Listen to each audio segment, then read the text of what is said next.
Collector SP बनना ज़्यादातर छात्रों का सपना होता है।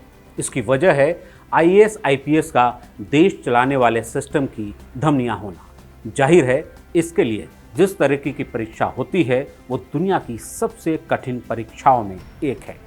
लेकिन पूजा खेड़कर केस के बाद जिस तरह कई और मामले सामने आ रहे हैं उससे लगता है कि यूपीएससी के जरिए होने वाली परीक्षा प्रणाली में खराबी आ गई है। हम ऐसा क्यों कह रहे हैं और इसका हल क्या है, खबरों की तह तक में आज होगी इसकी बात। नमस्कार, मैं हूं पुनीत त्रिपाठी।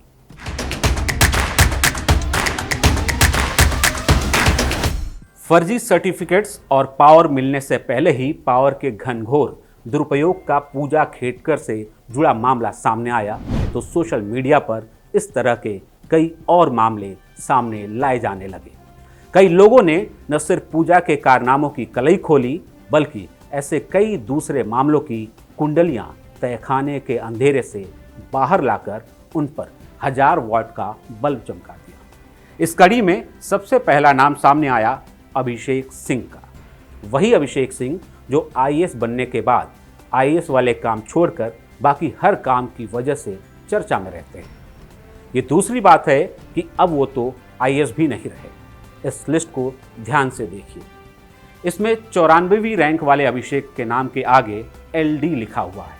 एलडी का मतलब है लोको मोटर डिसेबिलिटी। सिविल सर्विसेज में फिजिकली हैंडीकैप्ड कोटे के तहत जिन कैटेगरीज में रियायत मिलती है ये उन्हीं में एक है। आमतौर पर लोको मोटर डिसेबिलिटी का मतलब है हड्डियों, जोड़ों या मांसपेशियों में दिक्कत की वजह से ठीक से मूवमेंट न कर पाना। 94वीं रैंक हासिल करने वाले अभिषेक पर आरोप है कि उन्होंने यूपीएससी में झूठा सर्टिफिकेट जमा कराया। पूरा सच तो जांच के बाद ही सामने आएगा, लेकिन ऐसे सवाल हैं जिनका जवाब देना अभिषेक को भारी पड़ने वाला है। पिछले साल 15 नवंबर को रिलीज हुए इस गाने को ही देख लीजिए। सनी लियोनी के साथ ठुमके लगाते और कमर लचकाते अभिषेक को शरीर का कोई भी जोड़ हिलाने में दिक्कत महसूस हो रही है?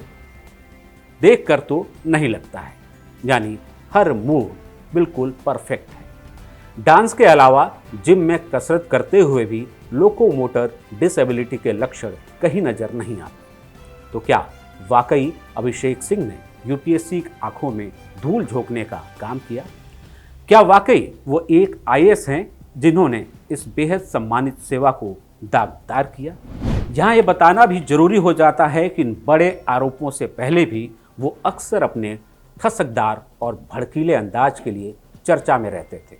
इसी साल फरवरी में उत्तर प्रदेश सरकार ने उन्हें सस्पेंड कर दिया क्योंकि वो बिना किसी को सूचना के 82 दिन के लिए गायब हो गए। इससे पहले साल 2022 में जब उन्हें गुजरात चुनाव के लिए ऑब्जर्वर बनाकर भेजा गया तो उन्होंने सरकारी गाड़ी के साथ कुछ तस्वीरें सोशल मीडिया पर डाल दी, जिसके बाद आयोग ने उन्हें ड्यूटी से हटा दिया। अक्टूबर 2014 में अखिलेश यादव की सरकार में भी अभिषेक सिंह को सस्पेंड किया गया था।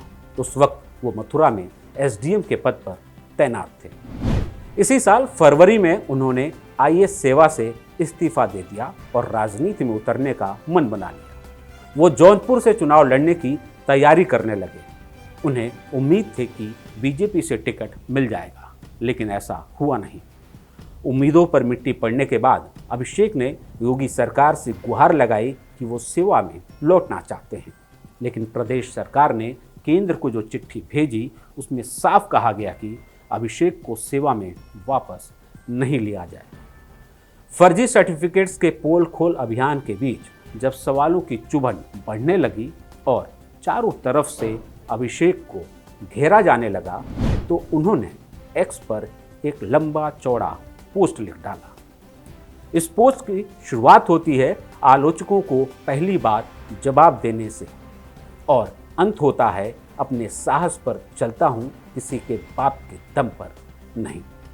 लेकिन 800 शब्दों के इस पोस्ट में मूल सवाल पर 8 शब्द भी नहीं खर्च किए गए। भाई साहब, सवाल तो सीधा था, दिव्यांग कोटे में आवेदन क्यों किया और आपको किस टाइप की लोकोमोटर डिसेबिलिटी है? अगर 2 लाइन में इसका संतोषजनक जवाब दे देते तो वाकई किसी में दम नहीं होता कि सवाल उठाए, लेकिन जब तक इसका जवाब नहीं आता तब तक तो सवालों के गोले छूटते ही रहेंगे। उन्हें किसी भावुक पोस्ट से नहीं, सटीक जवाब से ही शांत कराया जा सकता है। इधर ये मामला चल ही रहा था कि पूजा खेड़कर की फाइल के कुछ पन्ने फड़फड़ाते हुए बाहर आ गए। अगस्त 2022 में पूजा ने पुणे के एक अस्पताल में अर्जी डाली, बोली कि हमें भी ये लोकोमोटर डिसेबिलिटी है, प्लीज़ एक सर्टिफिकेट दे दो। अस्पताल के मेडिकल बोर्ड ने तमाम जांचें की और कह दिया कि मैडम आपको तो नहीं दे सकते, क्योंकि आपने जो कहानी बताई है वो हमारी जांच में तो सही नहीं निकली है। अब बताइए जरा, लोकोमोटर डिसेबिलिटी का सर्टिफिकेट न हो गया 8वीं में बुआ की शादी में जाने के लिए लिया जाने वाला बुखार का सर्टिफिकेट हो भला जैसे। किसान को बंदूक के दम पर धमकाने वाले एक पुराने मामले में पूजा की सरपंच मां पर भी 13 जुलाई को एफआईआर की गई है।